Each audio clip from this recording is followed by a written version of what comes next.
Hey there, everyone. Welcome to Tales in Text, and I'm your host Nisha Prakash. And this is Bite Size Bharata, where you hear tiny tales from a grand epic.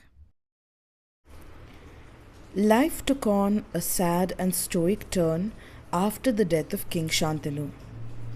Although Chitrangadha had been instated as the new king of Hastinapura, he was still a young man, not as well versed in matters of the world. In addition to this, he was a very proud young man, secure in his own abilities to fight and defeat his opponents. In fact, Chitrangadha spent more time out in the royal grounds exercising, learning weaponry and war tactics, and riding out to explore new lands than he did inside the courtroom learning matters of statecraft and economics. This worried his mother, Queen Satyavati, constantly. Her headstrong and devil may care son was always too eager to display his physical strength and military prowess, rather to his own detriment.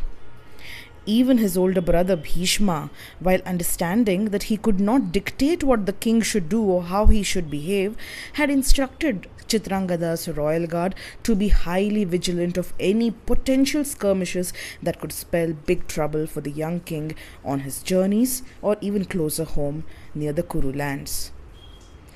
In order to cement Chitrangadha's rulership and lineage, Bhishma had even tried broaching the topic of an early marriage for him. However, a flighty and restless Chitrangadha had refused to get married, stating there was plenty of time for him to settle down and put down roots. Now was his time to explore and experience the world before kingship fully took him into its grasp.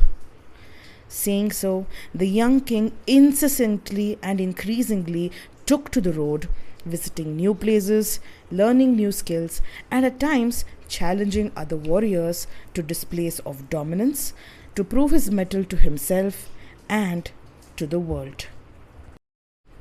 Within a few years of Shantanu's death, his heir Chitrangadha had developed a formidable reputation as one of the best and most fearsome warriors in Bharatavarsha. Not content with this title, King Chitrangadha initiated the quest of fighting and defeating as many monarchs as he could. Not only did he defeat Manavas, but he also fought and brought down Asuras, minor Devas, and other celestial creatures. Now, he was not just the best fighter among men, but he was dubbed as one of the best fighters in the world. His reputation preceded him, and King Chitrangadha, Shantanu's son, soon caught the attention of the king of the Gandharvas, his namesake Chitrangadha, who wanted to defeat the insolent Manava and prove himself to be stronger than the king of the Kurus. So, who was this Chitrangadha of the Gandharvas?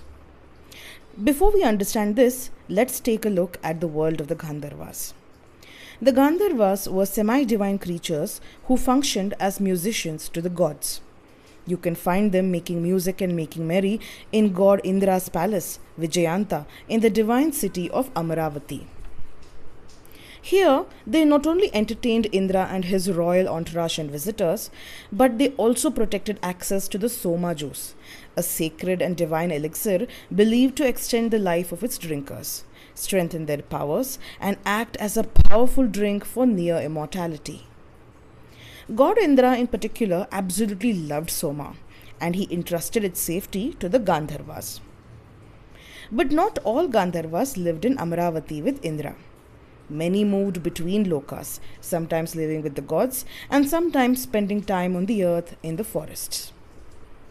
In fact, a good way to look at the Gandharvas is to consider them to be one of the many indigenous forest-dwelling tribes and communities of ancient Bharata.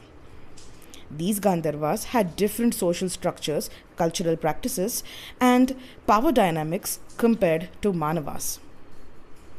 But what was true was that the Gandharvas were a very proud race and had mastered the art of not just instruments of music, but also instruments of war.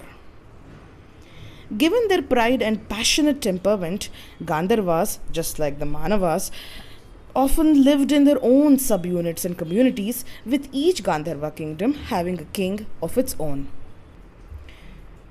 And it was one such Gandharva king by the name of Chitrangadha who issued an invitation to battle to his namesake Manava opponent, Shantanu's son, King Chitrangadha. And in doing so, he changed the course of the Kuru lineage forever. But that's a story for the next episode. Thanks for listening. If you liked what you heard, like my video and subscribe to my channel.